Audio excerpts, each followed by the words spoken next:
Thank you very much for agreeing for the interview.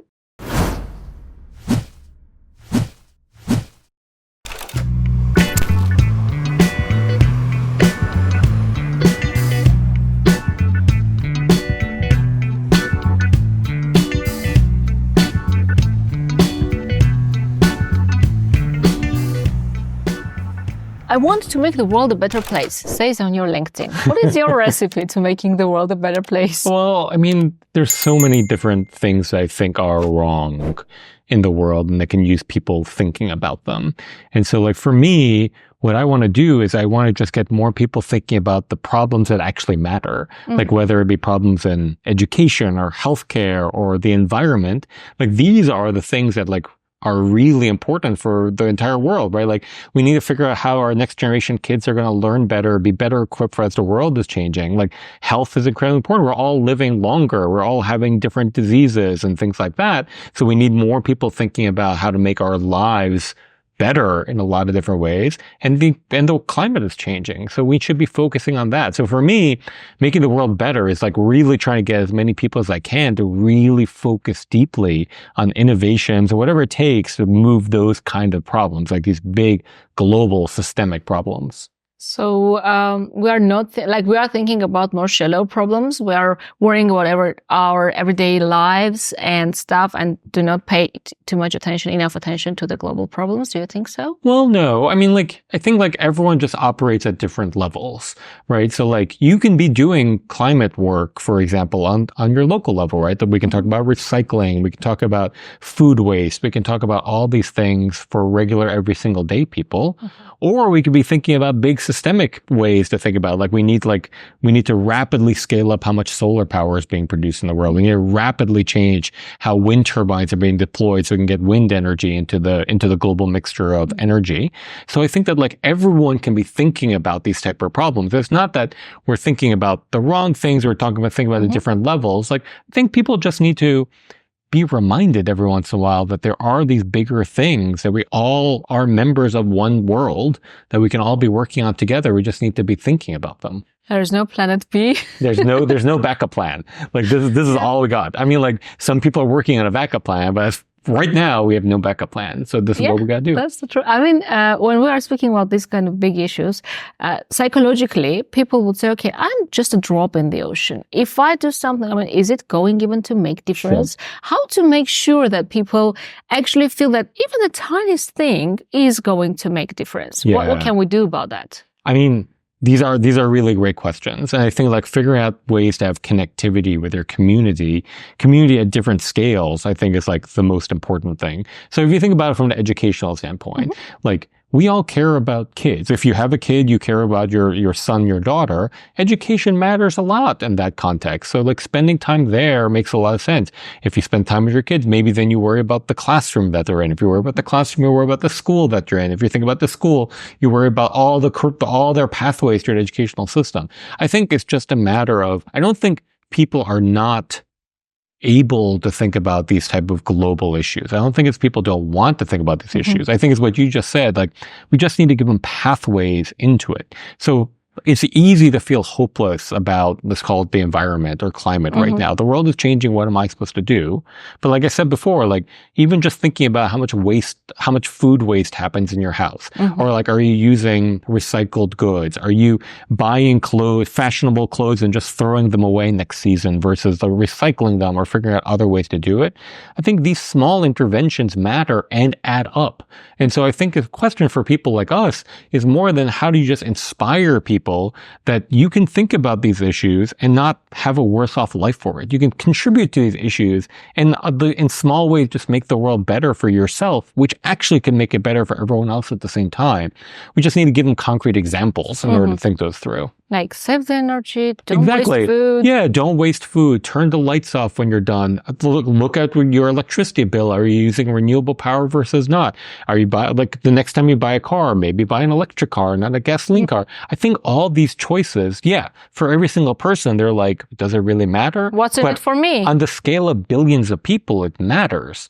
So I think that we can, and I think that like this matters for entrepreneurs and innovators and etc. I think a lot of people, especially when they think about interventions at this type of scale always talk about it as trade-offs of just like, well, you're not going to do like stop eating meat and instead be vegetarian. And I think like a lot of people will be like, but I really like meat. And what we need to do instead is tell like do innovation in what vegetarian meals could look like. We just need to make the world, like you can have these things and get to a better place. Like an example I used to have is like, you know, I wear an Apple Watch. I buy a new watch every year. I don't need to buy a watch every year.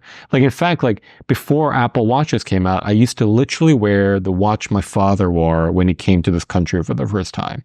Like electronics have become disposable in a lot of ways. How do we inspire a movement to have heirloom electronics? Like maybe it is the same watch that my father was wearing. Maybe it's the same phone that my son's. How do we build these like circular cycles in our economy? I contend a lot of this is just storytelling. We just need to tell good stories that show people like our lives could actually be better if we just think about it in a different way. What's in it for me, what I'm getting if I can waste some food, it doesn't change anything in my life, and I think it's not going to happen. What role do you think influencers, people of great influence, who have a great follower count, do they have a say? Like we all know, like there are people who with one story can make or break something. Move it, yes. Are they in the game? Are they? Yeah, I mean, so like, I think the influencer strategy and the way that they tell stories obviously works. Like, I think we see this in the US elections right now, like the number of people who are doing influencing work on trying to get voter registration. Look, Taylor Swift just told people to go register to vote. She's like one of the ultimate influencers. 300,000 people within hours registered after her Instagram post, within hours registered to vote. So they clearly have a role. And there are influencers starting to play in these spaces. There are climate influencers. There are education influencers. Those are usually teachers and stuff, but who do really well on TikTok and Instagram. And I think just equipping them with these stories and figuring out ways to amplify them. I think part of it is also algorithmically we're shown the wrong things, or we're shown things that only you care about. And we need a better way, like information diet is one of the things we also need to be thinking about. Like we need a better way to show you things that you should know, not necessarily only the things that you're like rabbit holing on. Because in Armenia, we usually complain, oh, this TikTok has become such a mess. Yeah. And when people say this, I tell them, look at your feed. Sure. What you see. What you see is what you watched like for at least a couple of seconds. If you change it. And it just gets it, and it just rabbit holes you down that low. It just builds on it. Yeah. And if you change it, TikTok has an option. You can just make it like, forget everything about me. Let's start from the scratch. And if you do that, actually, you can find some educational content. That's right. Amazing things, not to complain. Yeah. I mean, like I actually started a company 2 years ago where we were it was called Speakeasy, where we were trying to build a new social network to show people different types of content, have better conversations online. And one of the things was exactly that. Like from the algorithmic stance, we actually didn't want to just rabbit hole you down the things you wanted to see. We actually wanted to show you conflicting opinions, different ideas, because the whole point was to get enriched by the internet, not be rabbit holed by the internet. So I was experimenting with this for a few years, trying to figure out how we can break out of these molds. But we as people don't like it when the ideas contradict to what we believe. Yes. It will be very hard to convince us. Yeah. And so like my theory there is that like we need to think about not showing you something that's 180 degrees different than what you believe, but maybe only 5 degrees different. We just need to start nudging people along the path. And I think we can tell those type of stories all the time of just finding people who are just like, 1 degree different than you do. Because I think that's really important, but like we still have some common ground by which to have a conversation, but that 1 degree different gets you to move slightly and gets you seeing a different standpoint that could still be friendly, but it's a different viewpoint. Yeah. And maybe we just use that. And gradually, you're just showing that there is a world outside your world. Let's speak about education, because recently we have very contradicting opinions. You don't need a diploma. Sure. And you need a diploma. Sure. I belong to the old school. You do need a diploma. You do need to go to the university. Sure. And then the argument is that, oh, Steve Jobs didn't go to the university. Mark Zuckerberg is a dropout. And we do not realize that those people, they dropped out of Harvard. in the first place, which is very hard to get admitted That's to. right. What's your opinion about education? Is it okay not to have a diploma, or? Yeah, I mean, let's remove the diploma for a second. Let's talk about why education is important. Mm-hmm. Education is important because it teaches you foundational skills. It gives you other viewpoints in the world, gives you perspective. And so like, I think those are very important. Like we still need, like, you know, I'm of the school of thought that we need to teach kids computational thinking, not how to code, not how computers work, but how to like dissect a problem, how to think about problems as component parts, how to put them back together again, how to like manage a team of people working on problems, how to like these like raw skills. You need to be taught them. Like very few people are born with those skills.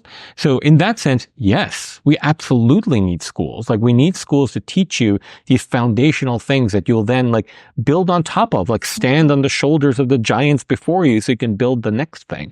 I think for the people who are talking about we don't need, like, so then we can talk about diplomas. Are diplomas needed? Diplomas might be a more old school way of looking at what education is. And instead, like maybe we need to figure out how to badge you correctly. Like maybe it's a collection of badges of like different skill sets, and these badges make up what a new diploma could look like. But I think fundamentally, we need to teach kids these skills that they can then build upon and move to the next level. So I think you're right. The people who talk about like, you don't need a diploma usually have already been really highly educated and are really have already figured out how to like leverage that to their purpose. There are a few kids who will be excellent who don't need it, but I don't think that's the solution for everyone. And going back to my previous thing, we should be working to uplift everybody. Like if we are in a society where we're all highly educated, imagine the things we could go do instead of taking a bet on a few people who didn't need to have the education, who were just genetically born to be amazing or like had a predilection to be able to do math or computers in a particular way. Like we should be working for all of us because then like we can then have like really great conversations. We can build upon each other. We can do all of these things. Yeah, we can rise together. And here we see a stirring paradox. When I'm better off compared to the rest of the society, I'm happy. When all the society is better off together with me, I'm not that happy. Well, I mean, I don't know if that's true. Like, I think we can all have a conversation about what's the world that we want to live in. And I think that like, we probably all, going back to your previous thing, we all probably can't all individually make the world we want to live in. But if we can all be in a community with all of us are building, all of us are designing, then the world can emerge. Like one person might not be able to make that entire society happen, but an entire group of people working together. So like, I think in that case, like rising us all up actually allows us to live in that place that we want to all live in. Yeah. That's so true, but we have to come to that understanding that we need to move together. Like the bigger the community is, the better we are going to. Yeah, like, I mean, like it is not zero sum. It is not like you get educated at the trade-off of someone else. It's not that you get rich at trade-off of someone else. We all can do it. And if we all do, we actually all might live in a place that we want to be in. Want to be in, then a little better. I want to talk about your podcasts. When I was writing, like trying to understand the topics, I thought that one of your ways to making the world a better place are those podcasts, because you touch upon of many issues, and most of them are tech related. And personally, I found things that are very close to me, like the data, the online, the security, etc., etc. Let's speak a little bit about this.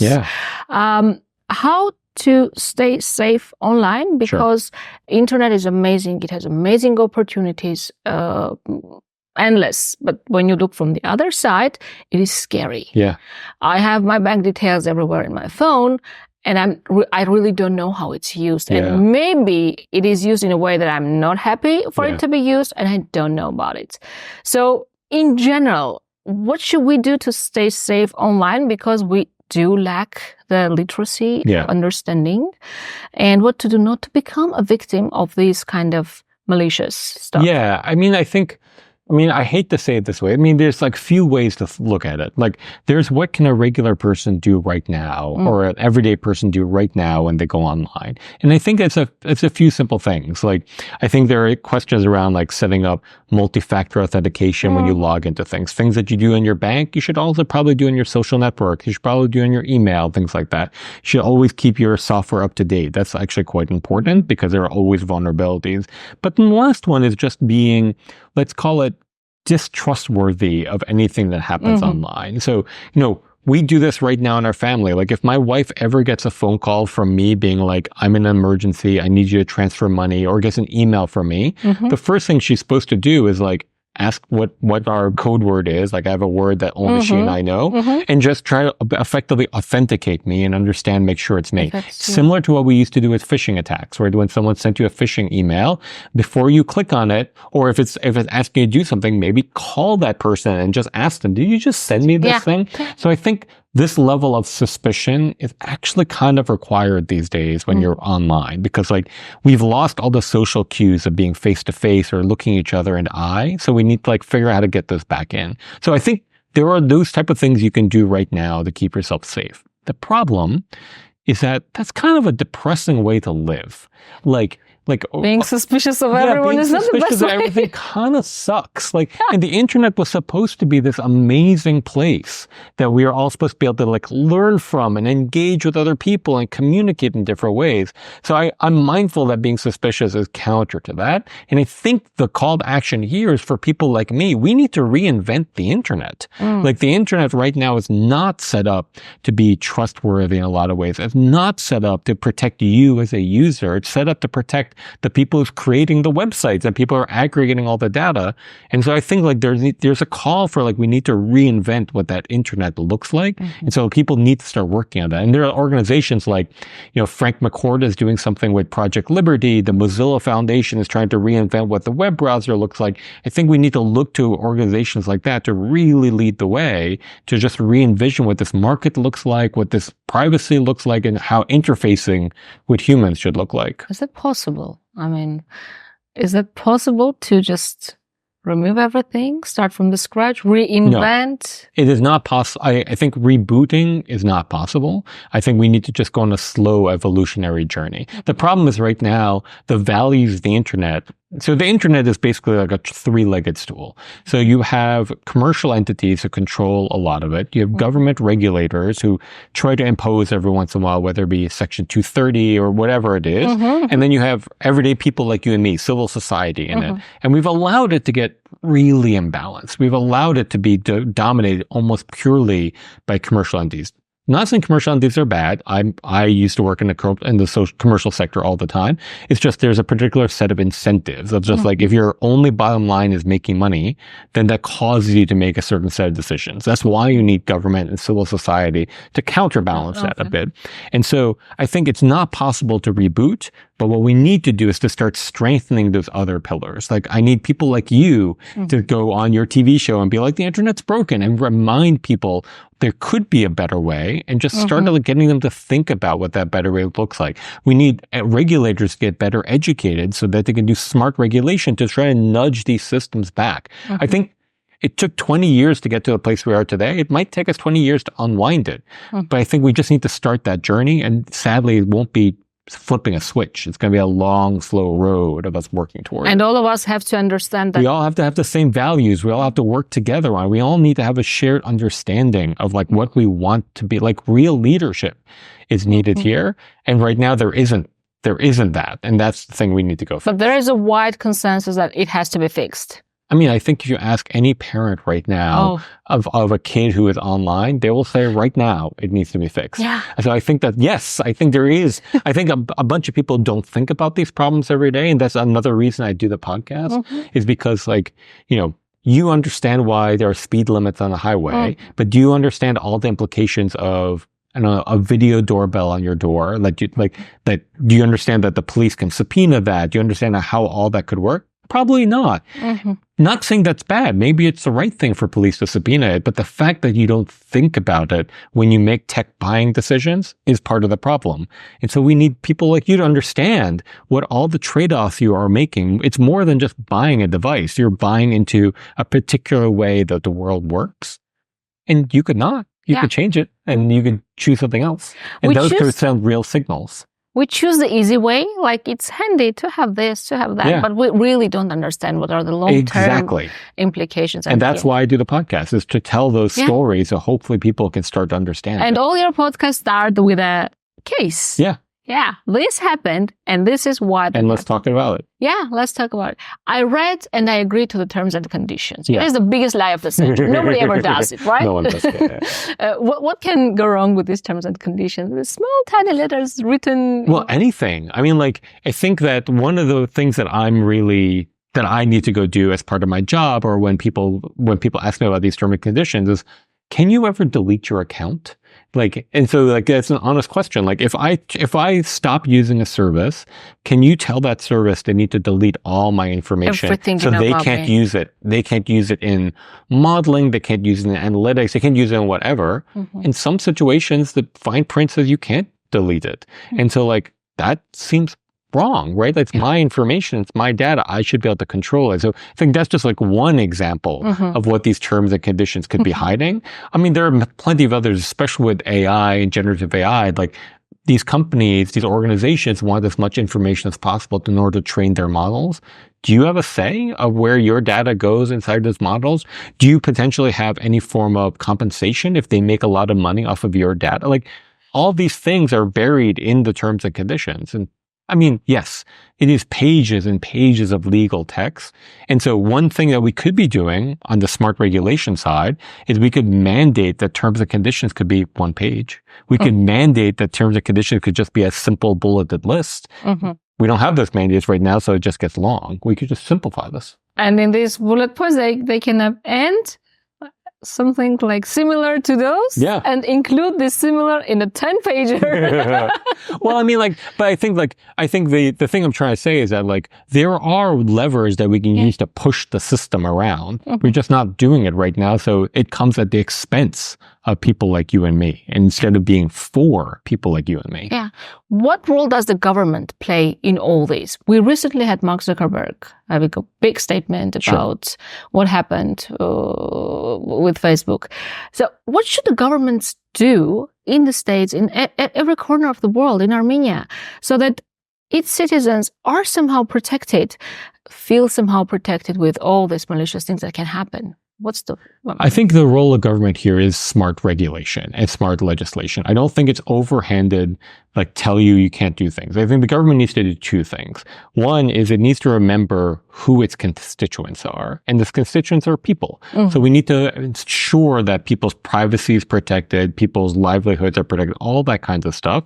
And I think you can do that by mandating things like, again, I should be able to delete my account. I should be able to know where all my data went. I should be able to say whether or not you can use my information. I think a few of those type of things, as well as some transparency. Like, when an algorithm presents me with content, it should be transparent as to why it chose that. So I can be like, no, that's not the right thing. Like, I don't want to see that. It should be able to see what the choices are being made for me.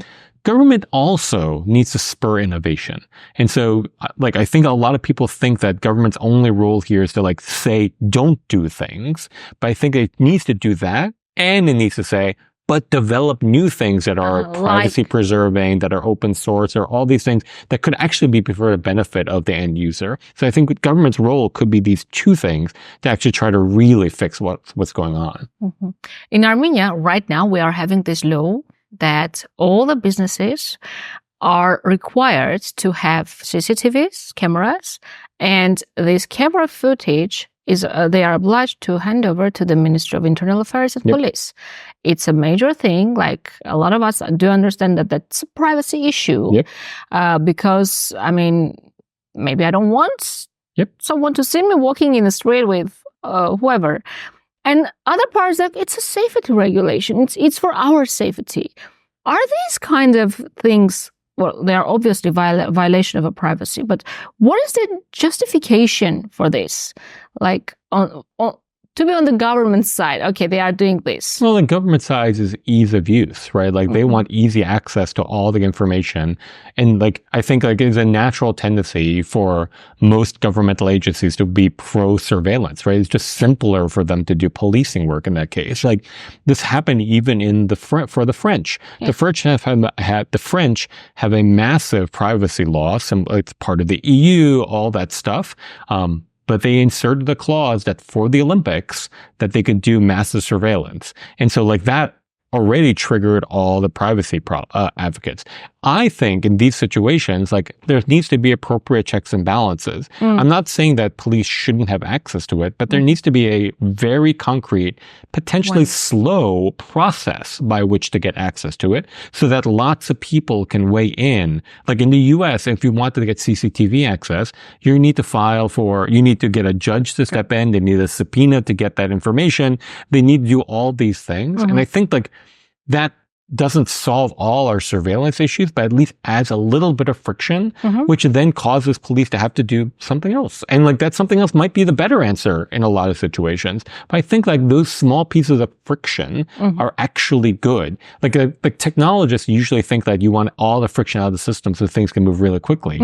That's a slippery slope to getting to disinformation, to get to algorithmic bias and things like that. Friction actually causes you to have to think and take a breath. And that might be the way to go approach something like this.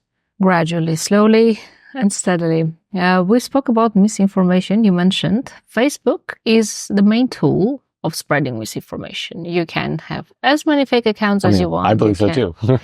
You can do whatever you want. And there's potentially no way to tackle you back and see who is this user 1, 2, 3, 4, 5.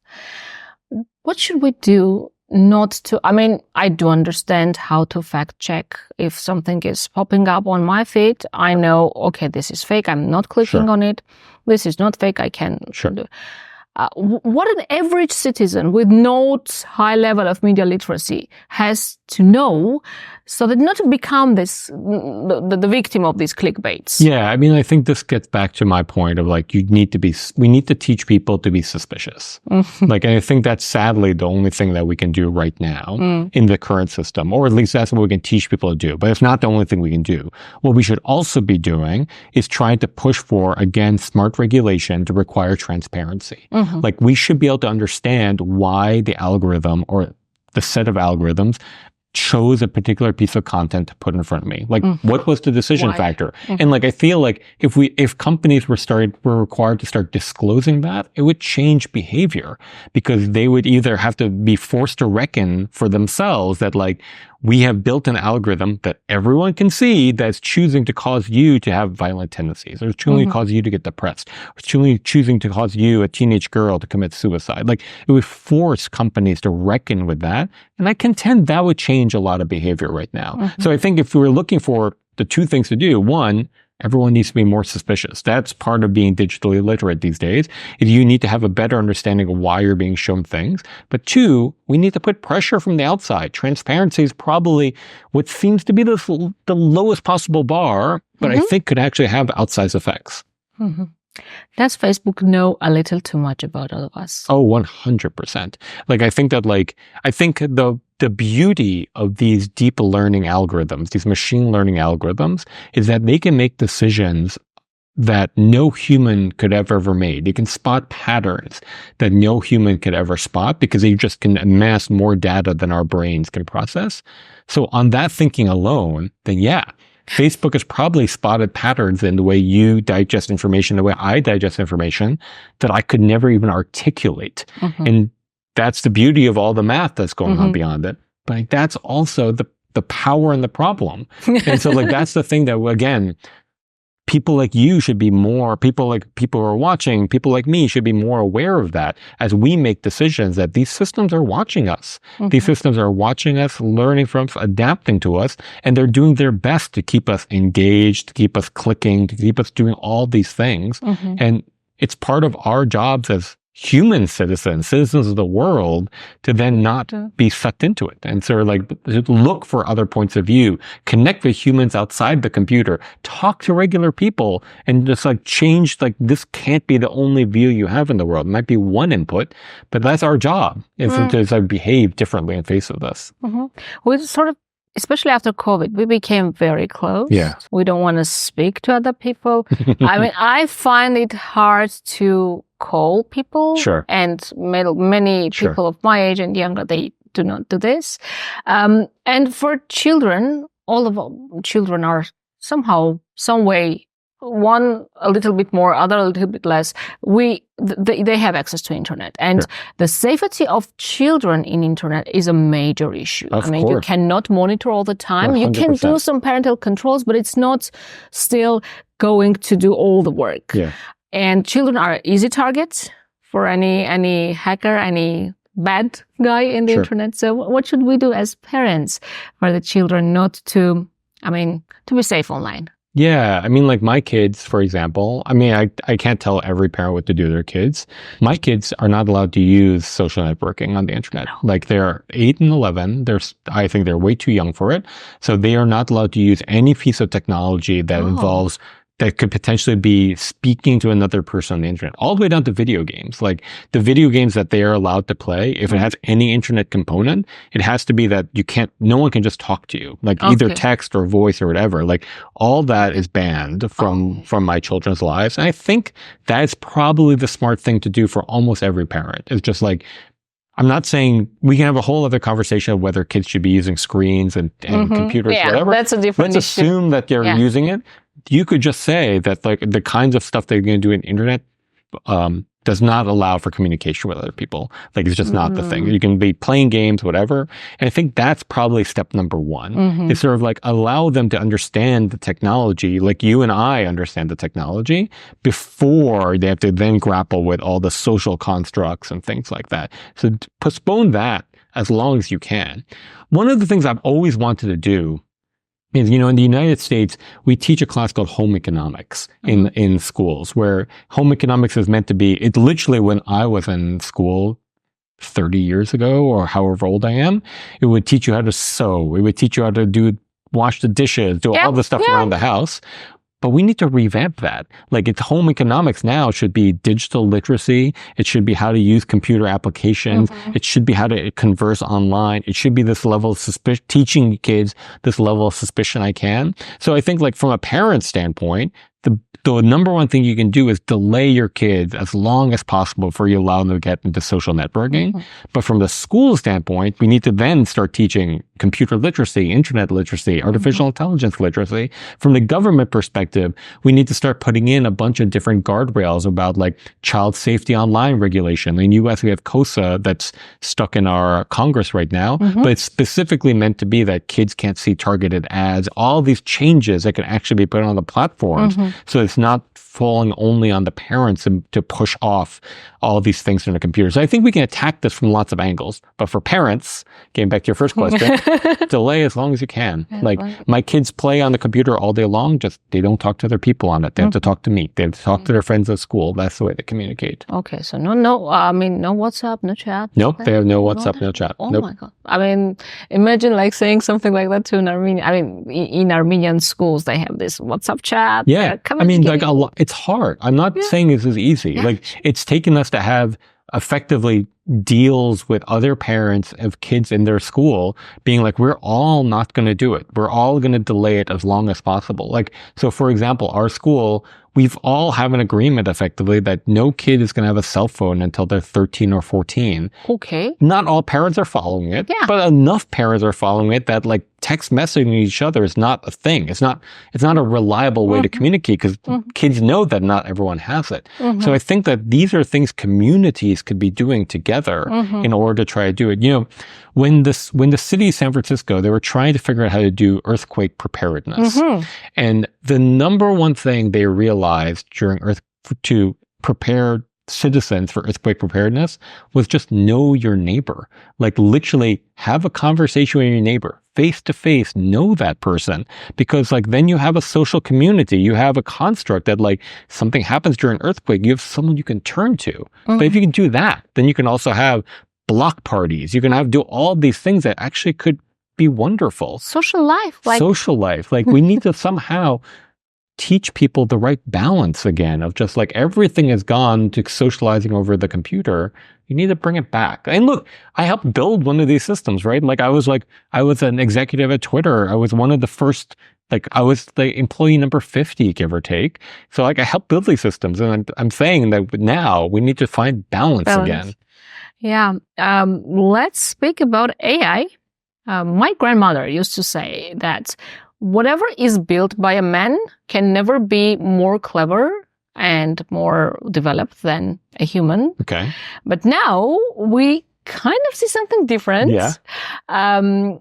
And sometimes it's scary, sometimes it's not. But I want to focus, and you as a pioneer who did the AI, integrated AI into politics, I want to speak about this. What's the future of AI in politics, especially in the verge of elections right now in the United States and in the world? And of course, AI is going to have different impacts in different parts of the world. What's AI doing in US is not the same what's going on in Japan or in Armenia. I just want to hear your insight of what is the future of AI in politics, in climate change, and in medicine. I mean, so those are big topics. Let's start with politics for a second. I mean, a lot of this we can choose. Like, again, like I sound like a broken record, but we can choose what the direction we want to go. I think it's really easy for us in politics to think that the only way this is going to go is we're going to have problems with disinformation and deepfakes. I mean, if you look, this already happened, right? Like in the US cycle, we had a deepfake of President Biden making a robocall in New Hampshire trying to tell people not to vote.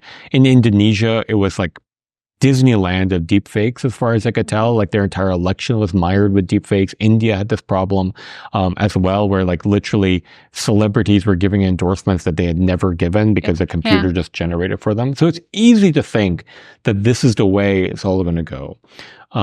But I choose to be more optimistic about it. We can choose that this is not the way we want it to go. We can just say, we can start putting simple guardrails in place. Like, for example, there was a woman running for parliament in Ireland where she was then assaulted effectively online with synthetic sexualized imagery of her. Yeah, they tried to drive her out of the race because they just flooded Ireland with this content. She didn't leave the race. But we could just say that should be illegal. Like we could just say, this is not the world we want to live in. That should be illegal. So we can start bending the curve away from this hellscape of disinformation and things like that. It's not 100%. People look for solutions that are 100%. I'm saying even 5% better, 10% better. We should start. We should start doing the simple things. Now, what could we do instead if we used AI properly in politics? There's a few things. One is every single voter could actually get a customized outreach on the things they care about. Like a candidate has no ability to talk to 100,000 constituents. There just isn't enough time. But maybe every single one of those constituents deserves to hear what that candidate's thinking. Could we then extract from the candidate's positions, from the candidate's public statements, what are the things that every one of those 100,000 people should care about, and give them a personalized message so they can learn the candidate better? That would be kind of cool. Should we figure out how to do personalized and customized outreach so every single person can figure out how they should get involved in this election, where their voting booth is, what the process should look like? That would be kind of cool. For them. Make it easier for them. So I think we can choose to live in this world. We just need to, it's really easy for us to fall into the bad places. We just need to regulate and legislate them out and set values that what we want to do instead is this better ideas of the way that we want to live in the world. So I think right now, if you said, where is politics going to go with elections? It's probably going to go bad. We are lucky that we haven't seen a lot of it in the United States so far, although other parts of the world have. But there again, I gave you some examples. President Biden, the former President Trump tried to do deepfake imagery of Taylor Swift endorsing him. Then she came out and said that, no, I'm actually endorsing the other person. So I think we are going to be battling that forever unless we can figure out ways to regulate against it. And so I think that's one thing we can do. We can get to a better place. So that's politics. I think on climate, I think we have a different set of issues when it comes to climate. I think on the climate side, like I think right now these AI systems need a lot of energy. They need a lot of energy and they need a lot of water in order to be trained. You know, I've had joking conversations that, you know, GPT-5, the next version after GPT-4, might require the largest data center ever built, and it might require a nuclear power plant to power it. So like it just requires enormous sums of energy. Microsoft has been deploying data centers that require a lot of water to cool them. So therefore, all these generative AI models are going to require more and more computational power. It's going to require more water to cool them. We're already in a water crisis in a bunch of parts of the world. So all this could potentially go badly. And again, I think we can just choose to do differently. So I think that we could be talking about questions around like local models or smaller models that fit on phones, that fit on devices, instead of relying purely on the cloud. We're also building all these tools without exactly knowing what we're going to use them for. So instead, we can be much more directed in the kind of work that we do. We could be inspiring researchers to, instead of being thinking about what's the possibilities of, like, if you had infinite computation, what does limited computation mean? And how could we actually make the most of it? So I think there's like opportunities here for us to change it. I also do feel that like these AI systems will allow us to explore the solutions for climate change in a lot better ways. So I think that we need to figure out this middle ground of like, how do we like restrict, but also keep innovation going? So we see the top of the iceberg, like it's Chat GPT, whatever. We ask questions. Yeah. It responds to us. We have conversations. We joke, but we don't see what's going on. We don't see the cost of it. It's all hidden from us.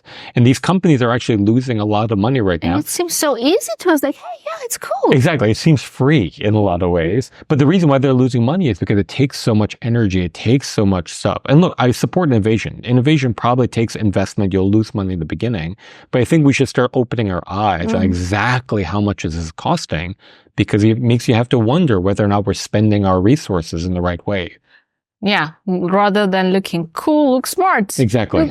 That's right. And some insights on medicine. Yeah. I mean, medicine, again, like I think there are real opportunities when it comes on the medical front. Like I was talking to a bunch of researchers up in Seattle who are actually trying to figure out different ways to model protein folding, because we can just explore lots of different drugs simultaneously. There's another set of researchers, also coincidentally in Seattle, that's starting to work on robotics, specifically so they can automate all the lab skills that go on inside a biological lab, a research lab.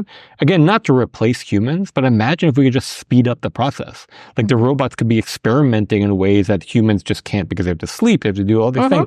We could just be rapidly trying to find new drugs, new opportunities for all of us. So I think there's a huge opportunity in AI to help just search the biological space to find things that could benefit us as people.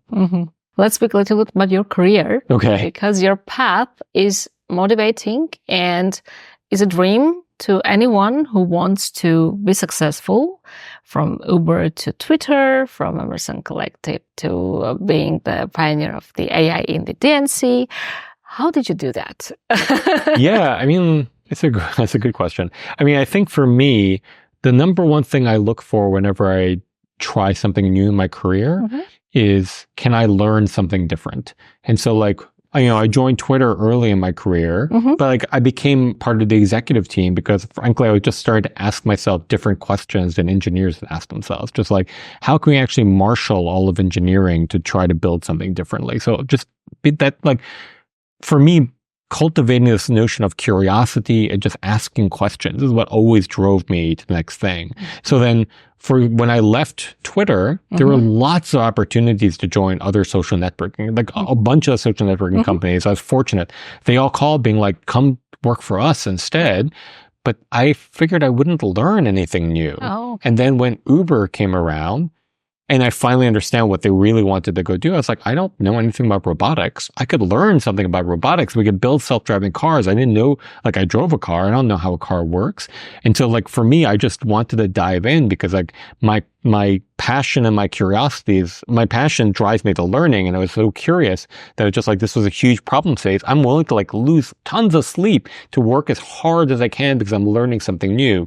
Same thing came around for politics. So just like, I felt the world was broken. We needed to go solve the issue of President Donald Trump, and we need to figure out how to get him out of office. I didn't know anything about politics, but I'm like absolutely willing to roll up my sleeves and learn as much as I can in order to pull that off. So I think for me, it's always been this combination of like, what can I learn? And never get worried, never get hung up on, but I won't do that work. I'm like, if you need me to go fix your printer, I'll fix your printer. But then fixing your printer is a way for me to then realize what's really going on. Like ask questions. Like the people who are told me about the broken printer will probably tell me what's broken next. And I can just work on that and just keep on going from there. So, it's weird to say humility, but like really it's about willing to do anything. Like I'll roll up my sleeves and just do anything because that gives me a way to learn. And then from there, I'll figure it out. You'll do something else and do something interesting from there. So for me, that's always been it. Oh, yeah. I mean, when we have this joke, when we see, like anyone sees a tech guy, it's like, can you fix this for me? And I mean, that's not, I mean, you know, basically, yes. And many people, they do not, after a certain level in their they career, just don't want to do it anymore. I don't want to do this. But this is the thing I talk to my team here at Emerson Collective about all the time. Like a lot of our jobs is to go and help nonprofit partners or people doing social work or whatever it might be, trying to make social change in the world. But if you just ask them what your problem is, they won't ever tell you what's really their problem. They'll tell you what they think is their problem, or they'll tell you the thing that they want to be their problem. But if they had a broken printer, just go fix their printer. And then while you're fixing it, you can be like, what's going on over there? I'll fix that next. What's going on over there? And you get a better picture and you build trust. You learn how to talk to each other. You learn how to work with each other, fixing small things. And then something big will come of it. But you have to start at the bottom. Like you can't just come into the top. You'll just have the wrong picture of what's going on. Yeah. So I've always, you know, my wife says this about me all the time. It's just like, I'm willing to kind of do anything. Just like throw me in there. I'll figure out a technical problem in like, I'll work coffee counter. I'll work fast food. There's some interesting technical problem there. Sure. And then something will come of it. But this is the fastest way to learn is just get really in contact with the problems. I mean, you really know, I mean, you can be a good leader, in my opinion, if you have been in a very low level and raised up from there. Like I volunteered, I did this, I did that. And now I have a firm and I know exactly what works there. Yeah. And it's really good to understand it. It's really good that all the businessmen and leaders do understand that it's okay to fix a printer, to fix a cable, to do this and that. It's a part of who we are. Like, yeah, I mean, like I have this with engineers all the time of just like, you don't want me writing code, but I'm happy to do it. Just because like, one, it gives me credibility also. Just like, we can speak the same language. I'm willing to do it. And then we'll figure it out from there. Yeah, that's so cool. When do you know that it's time to leave and start a new venture, new company? So I think it's two things. There's one, which is looking at the inside. And if looking at the inside, for me, it's about, have I stopped learning? Is there nothing new for me to learn here? So that's a very inward way of looking. But that's the reason why I left Twitter, for example. Like I felt I learned, I mean, not that there wasn't new things to learn, but my rate at which I was learning at Twitter had slowed down. But then there's also looking at the outside, which is like, what are the big problems of the world? And if you're in a fortunate position to make a shot at them, why aren't you? Like, and so, for example, like I give the example of when Donald Trump was elected president in the US, like literally his inauguration day, I was like, fixing this problem of having a president I didn't agree with was way more important than making self-driving cars work. And so like, if I had an opportunity to fix on that, why wouldn't I work on that? So that's the reason I went to the DNC, is because like, that seemed like a more important problem that I'm working on today. So I should go work on the more important thing. And so like I look at usually on those two lenses, like have I stopped learning? And if there's something more important I should be doing with my time. I'll tell my funny anecdote on this is mostly around email. Like a lot of people, like they view their life as like, I need to clear my inbox. I spend all day in email, like make sure it's clean, empty and things like that. But like, when you're 60, do you want to say that you spent a good portion of your life in your inbox? Like that clearly wasn't the most important thing to be doing with your life. So like for me, like if I have an opportunity to do something more important, it's almost my responsibility to go and do that instead of what I'm doing now. Are we, most of us, living inside a box? Wary to take risks? Yeah. I mean, like it's really easy. Companies see this all the time. It's called the innovator's dilemma of just like, I know how to do this one thing. I'm doing it pretty well. It's too risky to do the next thing. And look, I get it. Like people come from different backgrounds. People come from different financial statuses. People come from these things. But I think that like getting into a mindset of being able to take small risks that then build up to bigger risks, that bring up bigger risks. Because again, if you're not doing the most important thing, like, why are you doing it? Like, if there's something more important you can be doing for your family and you can make it financially work out, then you should just do that next. And like, just that train of thinking can lead you down very interesting roads. Yeah. Well, it's so, I mean, taking risks, thinking outside the box is what's going to make the drop bigger and bigger and change the ocean. That's what I think. You are very active in Armenia. You are a board member of TUMO. Sure. And supporting kids who want to get education. Yeah. Just a little bit, share about this as well. Like, where do you see Armenia's younger generation going? There's a promising generation. I know I've seen many brilliant faces. So what's next for Armenia? Yeah, I mean, it's a great question. So I've been involved with TUMO for 12 years now. And so I remember the day I first walked into the door, and it was mind-blowing what the team had built there, what Sam had built there, and things like that. And so for me, seeing the opportunity, and now 12 years later, I invested in some startups that TUMO graduates had created and things like that. So there is a positive trajectory there. And I think that things like TUMO are there to teach kids how to dream and to think about problems they've never seen before and how to solve those type of problems. So I think if we can empower kids not to be stuck in their box, to be creative, to be risk-taking, to try things, to search for the most important thing they could be doing, I think a lot could come out of it. And I think that this combination of like a TUMO with like an old Soviet educational system and things like that actually set us up really well. If you asked me 5 years ago, I was already saying that because of our math training, Armenia is well poised to be the AI powerhouse of the world. And that was 5 years ago, before generative AI and ChatGPT came out.